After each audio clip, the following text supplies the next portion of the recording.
عہد کا اظہار بھی کرتا ہوں کہ آج ہم جس اپنے ساتھی کے ساتھ منسوب اس افطار پارٹی کے موقع پر آپ سے محو گفتگو ہیں، وہ ساتھی، وہ دوست ایک طویل عرصہ مسلسل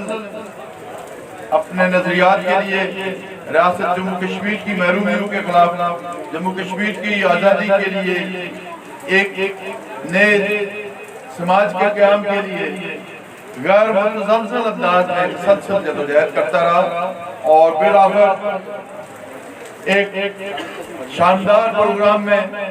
مشعل بردار ریلی میں ایک حادثے کا شکار ہو کے اس جان فانی سے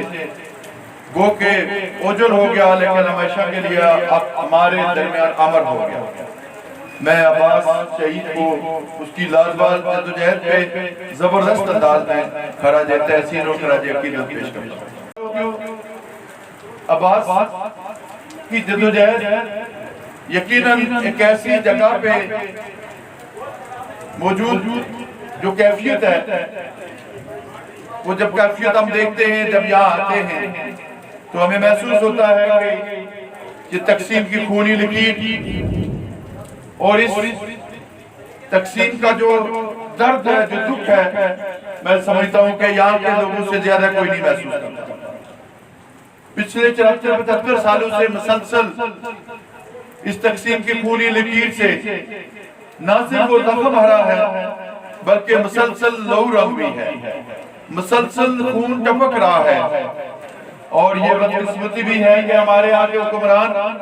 جب ان کی ضرورت ہوتی ہے تو امن قائم کر لیتے ہیں، جب ضرورت ہوتی ہے تو جنگیں شروع کر دیتے ہیں۔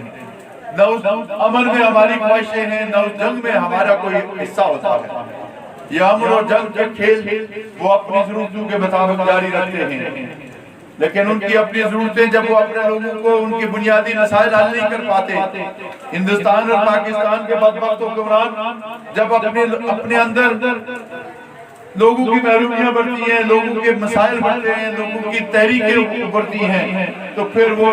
ہماری انہی لائن آف کنٹرول پہ، اسی سیز فائر لائن پہ ایک مصنوعی جنگی ماحول بناتے ہیں اور اپنے لوگوں کی توجہ ڈائیورٹ کر لیتے ہیں۔ اور یہ کھیل کھیلتے ہوئے، دیکھتے ہوئے 75 سال ہو چکے ہیں۔ کہیں عباس جیسے ہمارے دوست ساتھی ان خوابوں کی تکمیل کے لیے اپنی زندگیاں جان سواری کر چکے ہیں، جانواری کر چکے ہیں، لیکن یہ دکھ ہے، یہ غلامی ہے کہ جو وقت کے ساتھ ساتھ شاید طوالت اختیار کرتی جا رہی ہے، لیکن ہم یہ محسوس کرتے ہیں کہ بالآخر یہ خونی لکیر مٹے گی، بالآخر یہ ایک نیا سویرا ہم دیکھیں گے، ایک نئی صبح دیکھیں گے۔ اور ہم نے جو پچھلے عرصے میں جو مسلسل دیکھا ہے، میں آج بھی یہ بات کہتا ہوں، میں آج بھی یہ بات سمجھتا ہوں کہ ہماری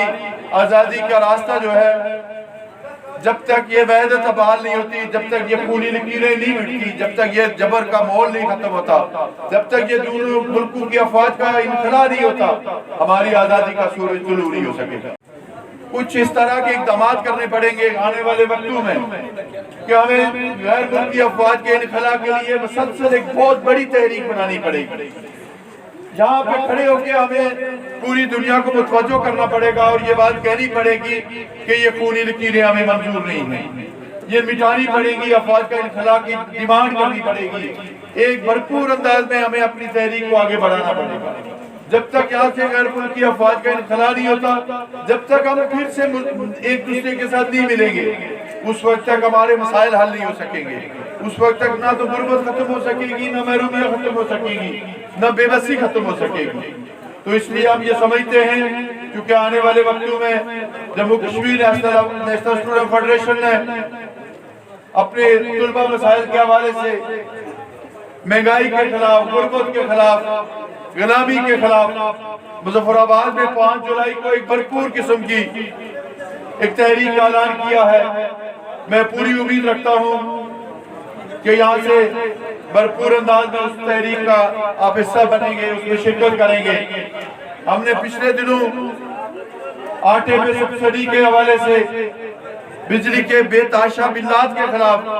اسٹیٹ سیکٹر رول کی بحالی کے لیے راولہ کوٹ میں دھرنا دیا، گرفتاریاں ہوئی، ہم سے وعدہ کیا گیا ہے، گو کہ جن لوگوں نے وعدہ کیا تھا ان کی اپنی حیثیتوں کو خاص نہیں ہے۔ آپ کے علاقے میں سے ہی ایک شخص وزیر اعظم کے عہدے پہ منصوب تھا،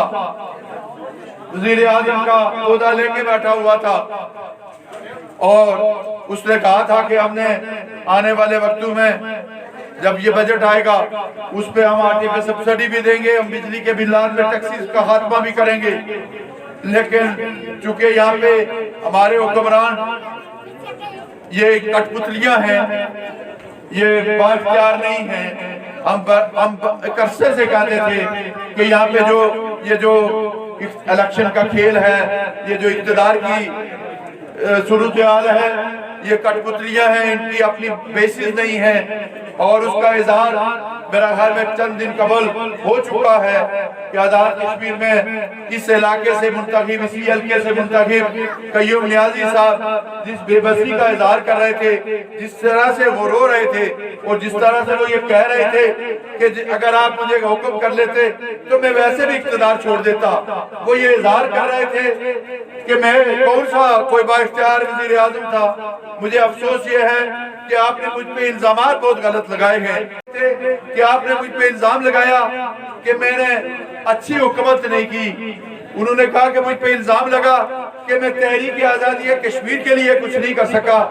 تو وہ یہ کہہ رہے تھے کہ ہم تحریک آزادی کشمیر کے لیے ہم کر بھی کیا سکتے ہیں، ہمارے تو ہاتھ بندھے ہوئے ہیں، ہمارے پاس کون سا اختیار ہے کہ ہم کسی فورم پہ جا کے بات کریں۔ اور یہ بات ہم بہت شروع سے کہتے تھے، بلکہ ماضی کا وہ قصہ یاد آیا کہ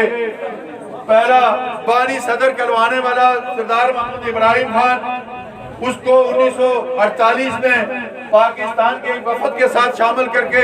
جب یو این میں لے گئے تو یو این میں ان سے تقریر نہیں کروائی گئی۔ وہاں سلیمان تاثیر نام کا پاکستان کا ایک بیوروکریٹ تھا، اے ڈی تاثیر، سلیمان تاثیر کا والد تھا، اے ڈی تاثیر سے تقریر کروائی گئی،